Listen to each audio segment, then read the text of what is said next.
Okay. So what am I doing? I'm drawing a slug? A slug clit. A slug clit. Yeah. Okay.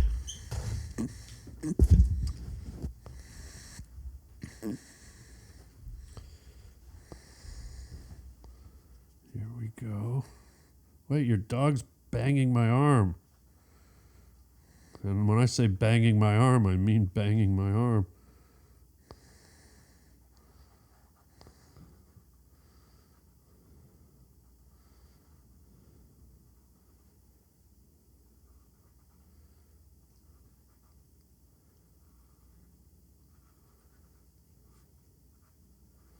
And then here's his little trail, or her. You don't know if slugs are male or female, so maybe they're transy. And you gotta have little eyeballs.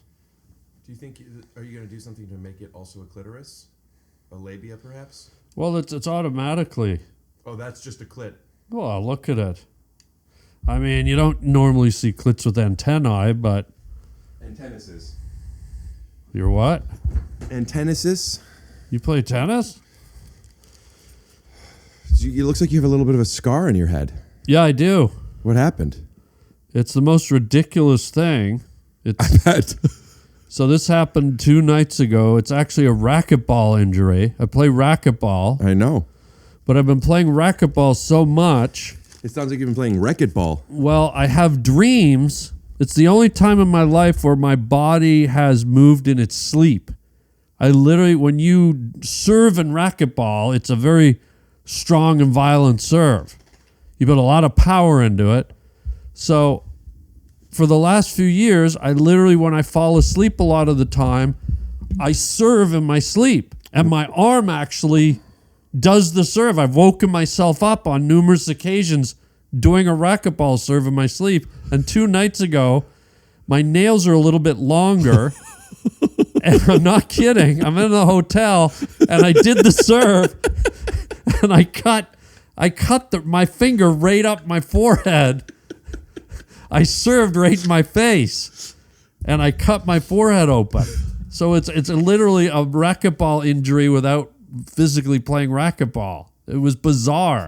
Oh, man. And imagine when I woke, I knew I did it, but I was in that kind of fog. Like, it woke me up, and I felt it, and I was like, I think I'm bleeding, but I was still like 90% asleep. So I just went back to sleep. And when I woke up, not only was the line there, but all this other dry blood was around the laceration. And it's one of the weirdest things I've ever done. It's like, who's the weird Alkovich now, or whatever his name is? Al Wankovich. Harland Williams, episode 285. If you want to see the full episode, it's on YouTube now or anywhere you could get podcasts. I figured I would use this as a clip. Great. Finally. Title card. Just for the social. You ever cut yourself? Are you a cutter? You don't have to tell me. You look like it might be. Like dealing with issues. Now you're getting all... Whoa, I hit a nerve, huh? Or did you hit a nerve when you were cutting your... I didn't mean that. Sometimes I'll push on a bruise. Ooh. So you're more like a potatoer? Oh, is that what they're called? Well, yeah, when you say that, I picture a bruised potato. I'll give you a setup and you tell me the punchline. Okay. 3 mice live in a house. A mama mouse, a papa mouse, and the papa mouse's brother.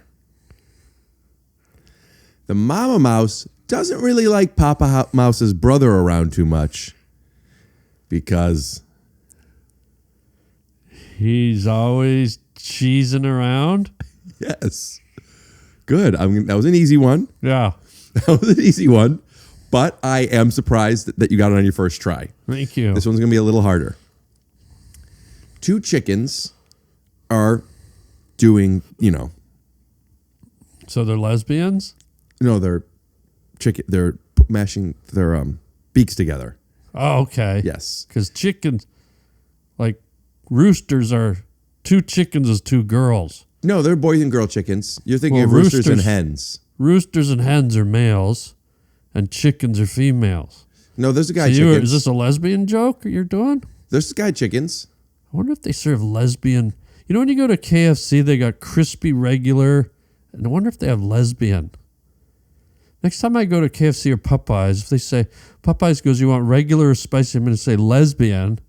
And then I might go even one step further. I might go, give me spicy lesbian.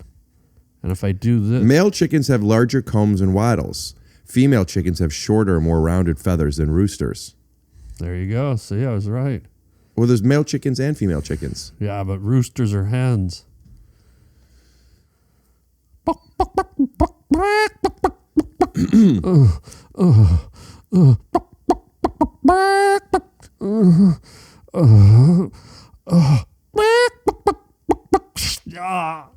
And then I cut my head open doing lesbian chicken stuff. What? When is it my turn to shine? I felt like you were giving me a condescending look when I was doing some theater stuff. I was just accepting the reality, and you're right. I did make a face. You did. And I'm sorry if that made you feel bad. It did. I'm sorry that I made you feel bad. Yeah. Thank you. You want to try it again and do it right, or? I liked it. Look, I told you I started comedy early when I was an ejaculate, and if you'd like to maybe start again and do it right, I can work with this. You sure you don't have a blow dryer? Sorry. Have you ever done anything else in your sleep when you serve? As knocked anything? Been with a woman and hit her? No, that's that's what's so peculiar. I swallowed a fly. There was a little. I saw you shot a it little out. fruit fly. Yeah. Yeah, that was weird. It was weird. I sort of felt it go in, and it was like buzzing around, and then And I'm the guy from the Green Mile. yeah. But no, I don't think I've ever done anything. That was why it was so weird that happened. Have you? No, but I have done things in my sleep with basketball, where I think basketball. I don't remember. I know a ball is involved, where like a ball is coming towards me, so I'll grab it. Yeah. And I'll kind of go like that, and I'll have the thoughts to myself of like, come on, guy. But also I'm asleep, you know? Yeah, that's what I mean. Yeah. It's really weird. It's like this foggy, hazy, weird thing. Yeah. How often have you been in a dream and knew it was a dream, but you got to stay in the dream? A lot. It's weird. A lot of times I'll know I'm in a dream. I'll sort of half wake up, and I'll be sort of like, I like this dream. And I want to go back to it. It's weird. You sort of semi-control it Yeah. and stay in it, Yeah. which is weird because I always felt like once you wake up, you're out of the dream. But there are times when you'll be in a dream and sort of... Did you get it? Good Lord. Why do you have flies in your house? They're because you're coughing them out. I swallowed it. The thing flew in my throat. Open your mouth.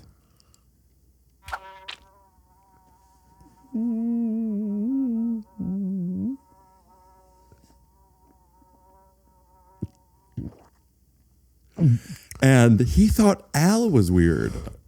I thought I felt like Winnie the Pooh right there. Did you ever see when Winnie goes into the honey tree and he puts the honey and the bees are in his You know this cheek? song? Winnie the Pooh doesn't know what to do. Got a honey jar stuck on his nose. Oh, stuff and fluff. Is there any more honey, Mr. Rabbit? Do you think Gen Z kids know about that? What? Generators? No, that voice. Winnie the Pooh. I'm just a little black rain cloud. I'm just a little black rain cloud hovering over the honeybees. Oh, stuff and fluff. If when you were 10 years old and someone said, would you like to see what you're like when you're, how old are you? Ask some of my sperm mates. When you're 53? 50? 50? 40? One. Okay. Okay, even funnier, actually. Even funnier. So if 10-year-old Harland was offered like, hey, Harland, do you want to step away from watching Ed Sullivan Show for a second and Mork and Mindy no, it was before Mork and Mindy because you were 10. Do you want to see what you'd be like when you're 41? And you go, sure. And it cuts to just you telling the story of the racquetball, cutting yourself when you're sleeping. And then jump cuts to you doing the song you just did. Is there any more honey? Yeah. And then, Mr. Rabbit. how do you think you would respond to that? Would you laugh? I'd be like, I made it. Right. I made it. I did something. Because my biggest fear in life is that, I wake up one day when I'm 40, 45, and I'm in a cubicle, and I'm pressing numbers on a calculator, and I got a bus pass, and every day is all planned out. And I just go from work to home, and everything's a routine. But that didn't happen to this little sperm. He's 10. He's 10. Oh. Scoot-doo, blabbity-blue, scoop-dee. Oh,